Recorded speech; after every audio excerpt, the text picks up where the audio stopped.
Kennedy, do solemnly swear that you will faithfully execute the office of President of the United States. that I will faithfully execute the office of President of the United States And will, to the best of your ability, and will, to the best of my ability, preserve, protect, and defend the Constitution of the United States. preserve, protect, and defend the Constitution of the United States. So help you God. So help me God.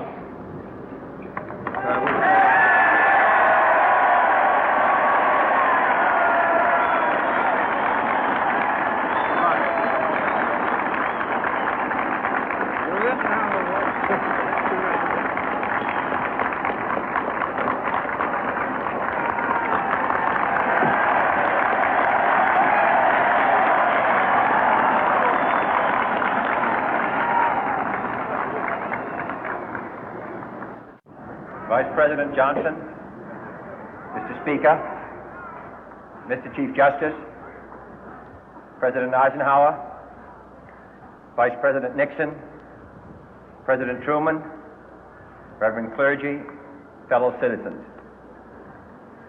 We observe today not a victory of party, but a celebration of freedom, symbolizing an end as well as a beginning, signifying renewal as well as change. For I have sworn before you and Almighty God the same solemn oath our forebears prescribed nearly a century and 3/4 ago. The world is very different now, for man holds in his mortal hands the power to abolish all forms of human poverty and all forms of human life. And yet the same revolutionary beliefs for which our forebears fought are still at issue around the globe. The belief that the rights of man come not from the generosity of the state, but from the hand of God. We dare not forget today that we are the heirs of that first revolution. Let the word go forth from this time and place to friend and foe alike that the torch has been passed to a new generation of Americans born in this century, tempered by war, disciplined by a hard and bitter peace, proud of our ancient heritage, and unwilling to witness or permit the slow undoing of those human rights to which this nation has always been committed and to which we are committed today at home and around the world.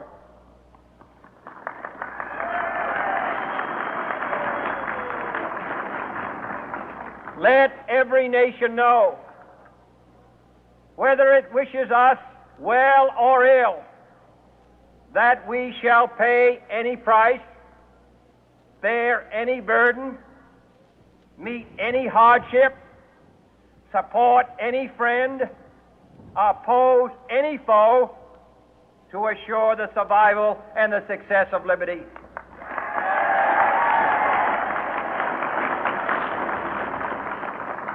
This much we pledge and more. To those old allies whose cultural and spiritual origins we share, we pledge the loyalty of faithful friends.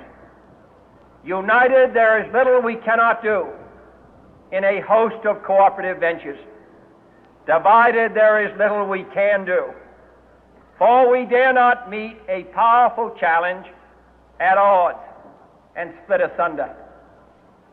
To those new states whom we welcome to the ranks of the free, we pledge our word that one form of colonial control shall not have passed away merely to be replaced by a far more iron tyranny. We shall not always expect to find them supporting our view, but we shall always hope to find them strongly supporting their own freedom, and to remember that in the past those who foolishly sought power by riding the back of the tiger ended up inside.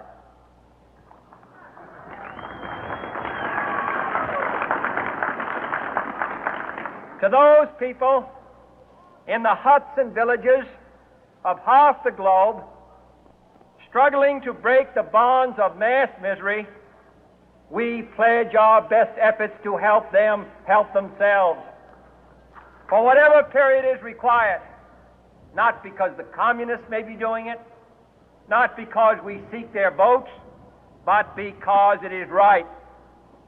If a free society cannot help the many who are poor, it cannot save the few who are rich.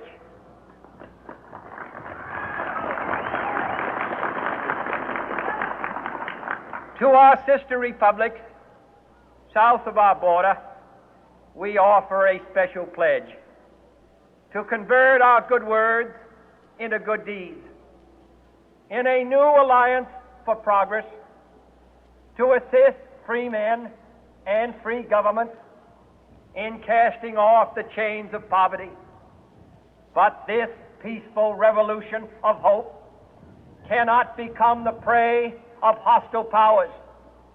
Let all our neighbors know that we shall join with them to oppose aggression or subversion anywhere in the Americas. And let every other power know that this hemisphere intends to remain the master of its own house.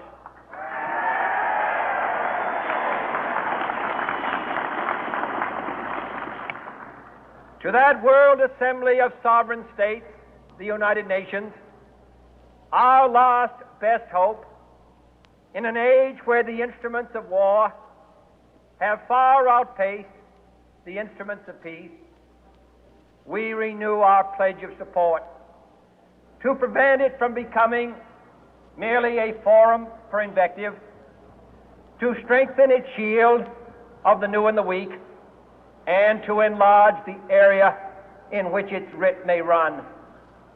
Finally, to those nations who would make themselves our adversary, we offer not a pledge, but a request that both sides begin anew the quest for peace.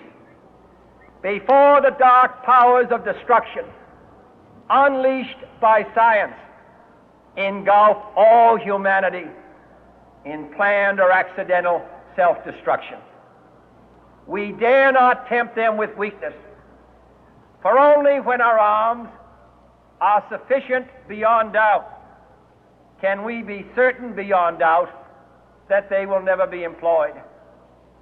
But neither can two great and powerful groups of nations take comfort from our present course, both sides overburdened by the cost of modern weapons, both rightly alarmed by the steady spread of the deadly atom, yet both racing to alter that uncertain balance of terror that stays the hand of mankind's final war. So let us begin anew, remembering on both sides that civility is not a sign of weakness, and sincerity is always subject to proof. Let us never negotiate out of fear, but let us never fear to negotiate.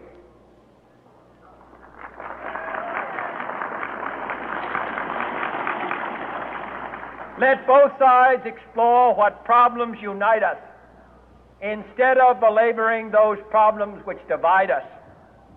Let both sides, for the first time, formulate serious and precise proposals for the inspection and control of arms, and bring the absolute power to destroy other nations under the absolute control